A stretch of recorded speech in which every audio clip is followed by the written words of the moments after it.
Hello everybody, my name's Hayden Niebuhr, And I'm Peter Curtis. and this is our final project for Education in Modern Society.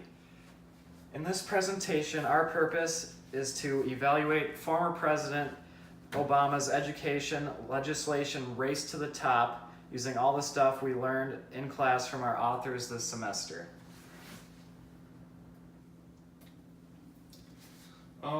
Our first theme is how to pay teachers, and this was a common theme that we learned about a lot. And Sahlberg says, finished teachers climb the ladder as their teaching experience grows, reaching the peak after about 20 years of service. And he goes on to further talk about that merit pay, as we learned. Paying teachers based on student test scores is like a foreign idea in Finland. They don't really believe in that because it's hard to evaluate a teacher on what a student chooses to learn. And Berliner and Glass say, much of what teachers do is hard to measure accurately. Thus, bonuses dependent on objective measures seem totally inappropriate. And they debunk the myth that merit pay is a good way to pay teachers because it discourages teacher collaboration. And Williams says, we don't need to judge ourselves or one another based on scales, instruments, or generational understandings after they have become outdated and uninformative. And this shows that using test scores to measure teachers' pay is uninformative. It doesn't really tell you much about the teacher per se, because much of what students learn is outside of school.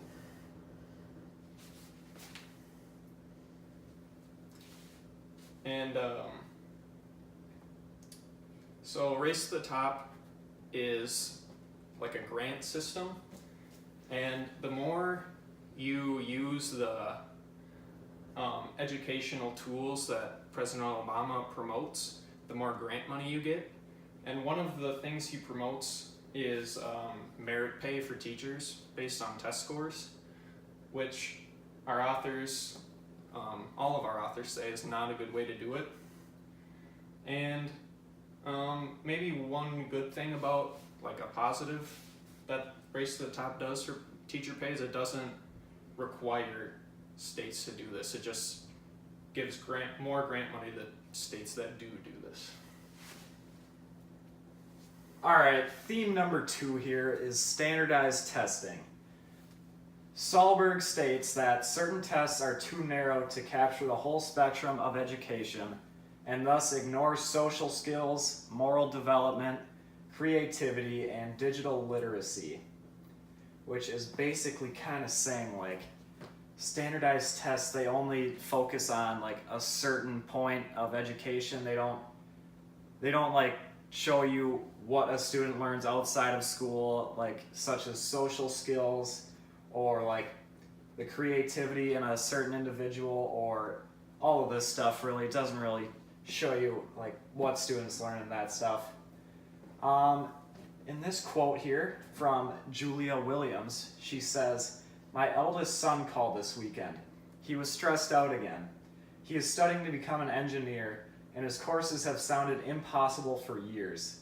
He stresses mostly over tests. He and his friends study all the time. Yet he carries fear on his shoulders. They all do, over tests." Pretty much what she is saying here is that students are forced to worry about tests because they kind of have like such a weight on a grade or like all that stuff that it like really like takes the focus away from what they're actually learning, and they're trying to just cram everything in right before the test. And that's not really helping kids learn like the true point or the true objective of the class they're taking. And in this quote from Berliner and Glass, it says, "Teachers sacrifice lessons that address issues of a genuine concern to children in their classrooms in favor of preparation for high-stakes tests." What is this saying?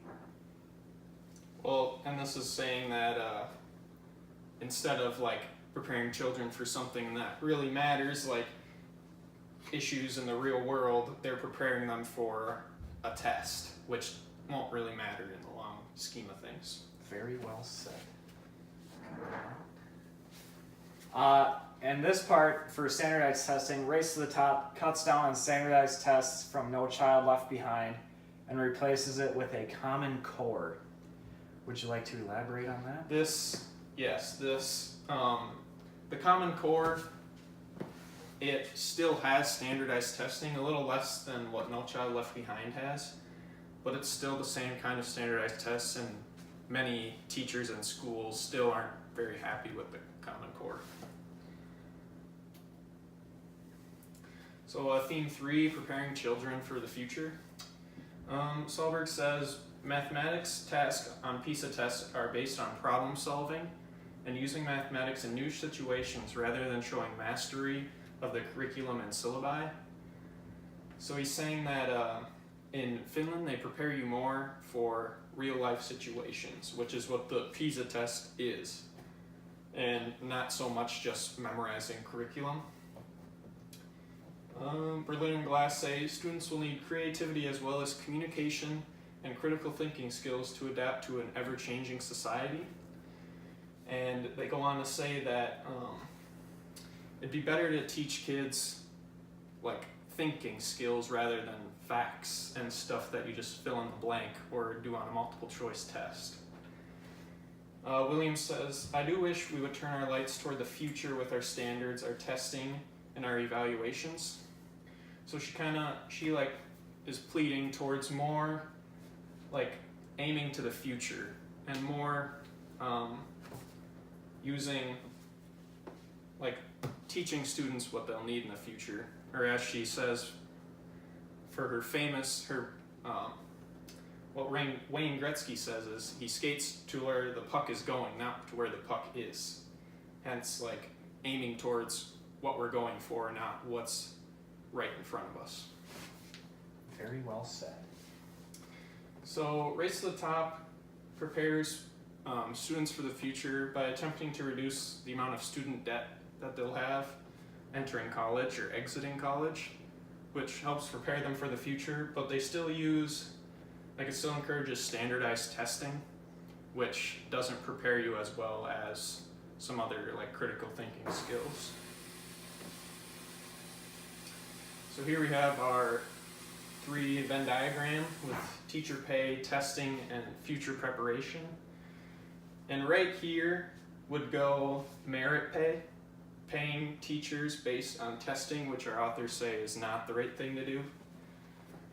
Right here, between testing and future prep, would be like maybe testing students on thinking skills and creativity rather than just facts. Right here between teacher pay and future prep, this would be more of like teachers worrying about giving their students a better future and more skills for the future instead of just teaching them facts. And right in the middle here, I think Sahlberg does say this in his book, that Finland teachers are driven they're by a moral duty to create a better Finland society, which is their main goal of teaching. It's not like teacher pay or merit pay. It's not to get better test scores. It's to prepare like students for the future and to create a better society. And then these are the sources we use, the 3 authors, and an NPR article about the Race to the Top and Obama's educational policies.